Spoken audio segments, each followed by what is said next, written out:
Out of the shadows came Arrows. Founded in Milton Keynes, England in November 1977 by Italian businessmen Franco Ambrosio, Alan Rees, former racing driver Jackie Oliver, Dave Wass and Tony Southgate, the team getting its name combining the initials of their surnames, Oliver having previously been a part of the Shadow Racing team which collapsed in 1980. So an interesting team of former racing drivers and technical people such as Southgate who built the cars. It's rare nowadays that a team will come straight in and start getting results, but actually that was the case with Arrows. Although not being title challengers, a young Riccardo Patrese scored points in the team's third ever race at the then United States Grand Prix at Long Beach. In the same season, he scored a second behind Niki Lauda in Sweden. Yes, there was a Swedish Grand Prix in those days. So a very good debut season, scoring points. In 79, Lotus introduced the groundbreaking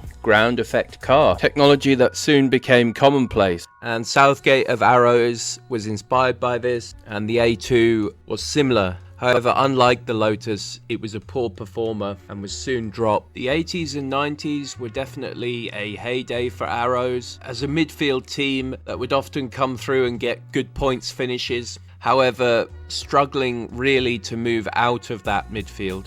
But it does make the odd hard-earned result that much sweeter, I suppose. Aside from maybe their best season in F1 ever, which was 1988, as BMW engines helped Eddie Cheever and Derek Warwick get frequent points finishes. Other 80s highlights included acquiring BMW M12 turbo engines in 84, and cigarette brand Barclay sponsorship also brought cash in. 9th in the Constructors' Championship that year and 8th in 1985. It was at a time when F1 had grids packed full of constructors, and the last half dozen to dozen cars actually had to go through pre-qualifying. Entry demands in F1 getting a lot fussier in later years. In the 85 San Marino Grand Prix, Thierry Boutsen finished third behind Alain Prost and Elio De Angelis. Prost was disqualified, however, after the race as his car was underweight, giving Boutsen the second place. And like Sterling Moss in terms of F1 championships, Arrows were nearly men when it came to winning an F1 championship race. One other highlight was coming third in the last ever non-championship round, with world champion Alan Jones driving a Arrows at Brands Hatch. But at official F1 events, 5 second places was the closest they ever came to the top step of the podium. Another highlight included the acquisition of an up-and-coming car designer named Ross Brawn, who later became a World Championship boss at Brawn Grand Prix. He designed the Arrows A10 in 1987. Although Arrows lost the BMW backing for their engine that year, the engines were kept and rebadged as Megatrons. 7th in the Constructors in 87, and as I mentioned, their best season ever was 88, which was the final turbocharged era. American IndyCar legend Eddie Cheever and British touring car legend Derek Warwick both driving solidly, gaining several points finishes. Arrows was 7th in the Constructors in 1987 and a year later gained 5th, which was a record high for the team. So the turbo era ending at this time did not help Arrows. Just as everything was coming together, they had to restrict their turbo engines in accordance with the rules. So the 90s period for Arrows, and they started the 90s in disguise. Many more recent F1 fans would be forgiven for thinking that Arrows started in 97 with Tom Walkinshaw and Damon Hill driving, but footwork before that were actually effectively Arrows, just that Japanese businessman Wataru Ohashi invested in Arrows in 1990, and he demanded that they display his footwork logo and footwork name. In 91, the Arrows secured a deal to race with Porsche V12 engines. Big name and a very unique engine, super powerful there with the V12 units. overweight and the delivery of the power was sluggish, so they switched to a Ford V8, which was much better. Better still, in 92 was a switch to Japanese Mugen engines. Alan Jenkins designing simple but effective cars on an increasingly limited budget as the team struggled once again in F1 being a very much a rich man's sport. The highlight of the 90s for Arrows was definitely the 94 season. Several points finishes gained, including a double points finish in Germany. Fittipaldi and Morbidelli gaining some podiums for Arrows during this footwork period. And so enter Tom Walkinshaw. After a failed attempt to buy Ligier, in 96 he bought 51% of Arrows, and they dropped the disguise. Yes, the footwork name was dropped. Walkinshaw was very solid at this time.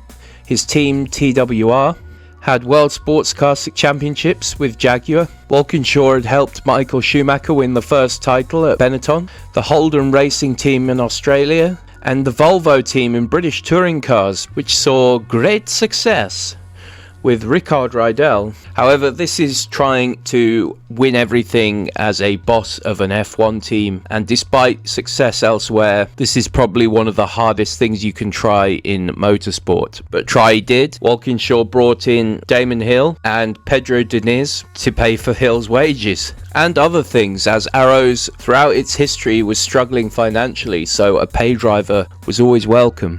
But former world champion Damon Hill definitely wasn't a pay driver. The Hungaroring 1997, Arrows nearly secured that first victory.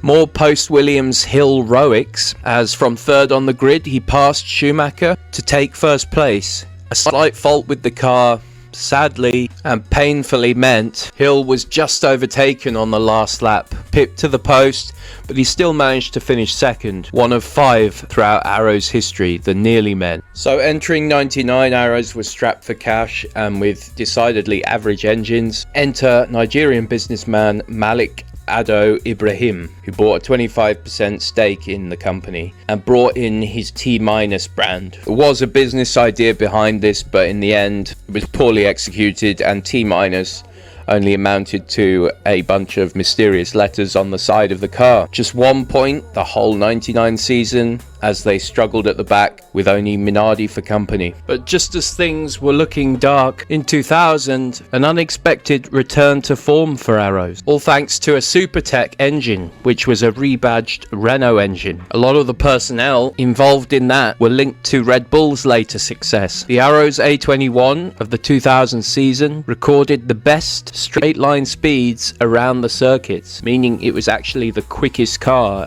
in a straight line at many circuits. But Supertech at the end of the 2000 season was reclaimed by Renault, which forced Arrows to move to Asiatech, which were rebadged Peugeot V10s in 2001. These were much weaker, and a poor 2001 with Verstappen and Formula 3000 champion Enrique Bernaldi, the rookie having one of the worst imaginable debut seasons. From a near podium, 4th place at the Fast Monza in 2000 with Jos Verstappen, to Enrique Bernaldi, cast as a mobile chicane at Monaco in 2001, helping to put David Coulthard's title challenge to the sword, although perhaps Coulthard should have made more of an effort to get past. So a bit of a revival in 2000 led to more problems in 2001.